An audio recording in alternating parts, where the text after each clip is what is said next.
Aegis Ditto. Ooh boy. Oh. Well, what do you mean? This is going to be interesting. I actually think Aegis Dittos are very high speed. Well, at least you'll know which one is which. Yeah, that's very, very true. You know, a lot of people get upset at the one where Pyra and Mythra change their hair colors, where they kind of like swap it back and forth. How do you know with, you know, both of these skins who is who? Exactly. I mean, at that point, you can kind of see how the sword is swinging, and if it's coming at you at 100 miles an hour, that's Mythra. That's Mythra. What can you do? Well, once again, let's see how this one's going to go. So far, just a little bit of footsies on both sides, just, you know, trying to feel each other out with the nairs and the down tilts. But once again, I feel like DM will have the advantage in this one, switching right away to Pyra. I loved that mid-air switch. And you got to do it because that is kind of go time. You see blood in the water, you got to go with the shark. All right, here we go, though.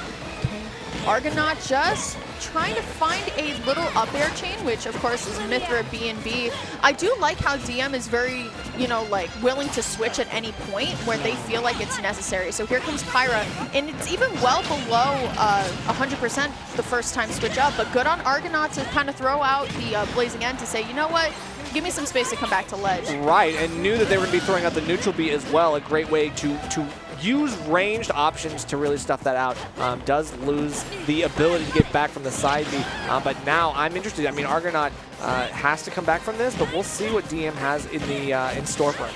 Very true. Once again, this Nair, we saw this coming out from Cosmos as well. The Nair startup, or like the Nair start to the combo is always kind of the preferred pick.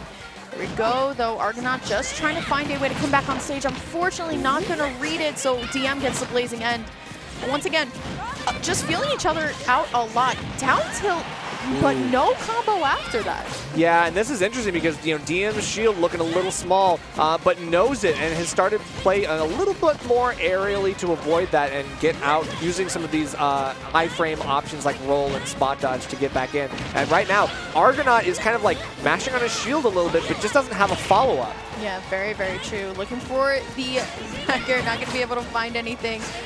Go, just a couple of throwing swords at each other, just having a good time. But once again, DM's going to be able to find the back throw, but good back air coming onto the stage from Argonaut. I feel like they have the right idea in their edge guards. It's just not visible right now. Right, for sure. And you can tell they both know the ins and outs of this character. They're both kind of getting out of these knowledge check situations that they've been putting each other into, right? Like, DM's been going for a couple of those footstool combos, but Argonaut has found the escape option twice now. I want to see if that comes to a head and DM can maybe get something off of that. Yeah, very true. Here we go, though. Argonaut just trying to find a way in. I feel like if they don't find, like, that one option, whether it be the down air or the nair, they kind of, like, roll out, and they're like, you know what, like, maybe it's not my turn. Let me just try again. Right. But you're giving DM the opportunity to come right back in and give like all the percentage, and at this point you're already at 77. It's gonna have to be a Pyra game to come back. Yeah, honestly, some of those early stocks could be what you need to get yourself back in this, and so far you're at least getting the percent up there. That's gonna be interesting, but no real punish on that side B, or that neutral B rather. Now we're getting a grab combo, and the conversions have been a little lacking from Argonaut, where DM has been crisp with it. So I want to see that change. We are going to bring it to a last stock. Yeah, for sure. This has definitely been one of the longer sets that we've had so far. Once again, the neutral between both these players has been very different. I think, once again, DM is a little bit more willing to switch to Pyra. I like the Photon Edge right from the stage, but of course, blade back air. Yeah, unfortunately. And inside the hurt box. And then you're still going to get slaughtered by that one. So unfortunately, that leads to a quick end to game one. Yeah, look at that. Yeah, that's crazy. It's just like, it goes like, let me try and get this. The Pyra back air, like, it's crazy because it looks like a down air, but then it like swings back up like a little crescent moon. Like it'll like go like whoop. Like. Yeah, it's a little bit above her head, right? So you can see, it's definitely got that upper lip that you do not want to get clipped by under any situation. Yeah. I don't know. So the forward throw killing, obviously at a high percent, had to have happened, right? That was happens. you saw once you're living to like 180 plus, like Yeah. something's got to change. Yeah, you gotta. Oh, okay. So you know what? DM This is going, DM Steve. probably saying, you know what? That match kind of took a little long. I know this matchup because I played this character. Why not Yeah. go Steve? Okay. I mean, I'm down with it. I mean, Steve, I think, has some really clutch situations, particularly on ledge against this character that, yeah, you don't want to even give them the chance to get back. This is the character to do it. Yeah, honestly, if we're going to see something out of Steve, running away to go mine is the first option. Now, I always like to just point out, because I know Steve may not be everyone's favorite character, I always like to try and see what Steves do differently. Right. I know for a lot of Steves, when they place their blocks, sometimes it's like 2 blocks horizontal across the stage, and sometimes it's 2 blocks vertical. So it really just kind of depends. So far, Argonaut is doing a pretty good job in terms of breaking up the blocks, and they're also up in percent right now. So maybe not the worst thing. I actually think Steve sometimes does lose to the faster characters. You don't really have that time to set up. Down air doesn't get the up smash, but I feel like if Argonaut had followed DM with the up air, that would have been stopped for sure. But I'm just watching DM, and he's not throwing out any moves. He's hardly not even mining in some of these situations. He's just running back and forth, run up shield, and then waiting to see what Argonaut is going to use as an approach tool. But none of them have been really working. He's been hiding his best tools in his back pocket. Never really know what you're going to get when he doesn't do anything on these situations. Only when he actually connects with these hits and can get an advantage state can he really show you what he's got. Yeah, and I feel like we've seen such a different Argonaut from game 1 to this game as well. I feel like they're so much more confident just running in. Once again, I do feel like Steve can struggle with the rushdown character depending on how you play. Minecart is going to connect, but good wait on Argonaut not to get caught up in that up smash, because that would be stock for sure. But this Minecart is definitely stock anyway. Yeah, there's no way. I mean, you can't mix with the match that much, and you have to get out ASAP because you miss up 1 second too late, and then, yeah, you're absolutely dead off of that. For sure. Here we go, though. Argonaut just trying to find a way in. At this point, I feel like they're just kind of taking their time. They're just like, you know what? You can get your diamond. I don't really care about it. Ooh, okay. Good switch going for the downer. I actually feel like if that downer was not full hop, it was short hop, that may have done something. But I love the neutral B, down air, up smash, and Argonaut turning it completely around with this. That's what he needed, because I mean, let's be real.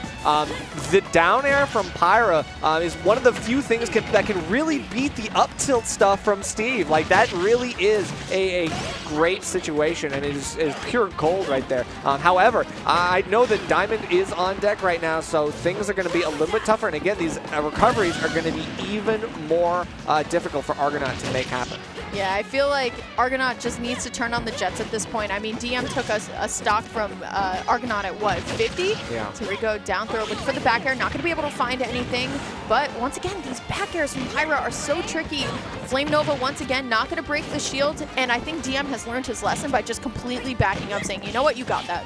Right, and then just waits for the second aerial, and then actually, once he sees that it hits the shield, he knows that he's got the advantage. He's ready to take his turn, and at this point, DM is finding some of these situations where he wasn't earlier in this game, and Argonaut needs to continue to play as patiently as he is, because these overextensions are starting to cost him.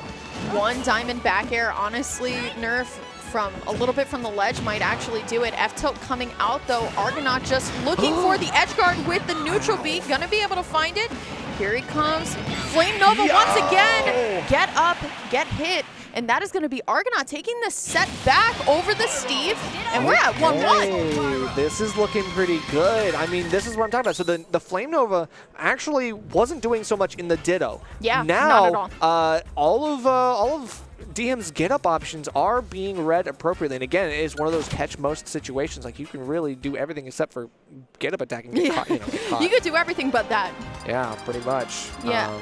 Honestly, we see... I wasn't seeing as much, like, minecart confirms that we would usually see out of some other Steve players. You know, we would see the minecart go down, and it got that edge guard there. But I think we are going to be seeing, of course, the Aegis Ditto that did go in DM's favor game 1. We're going to small battlefield for this one. It's a little bit of a change of a scenery here. But once again, I feel like DM just plays so much more aggressive than Argonaut here. But we saw Argonaut play a little bit more aggressive versus the Steve.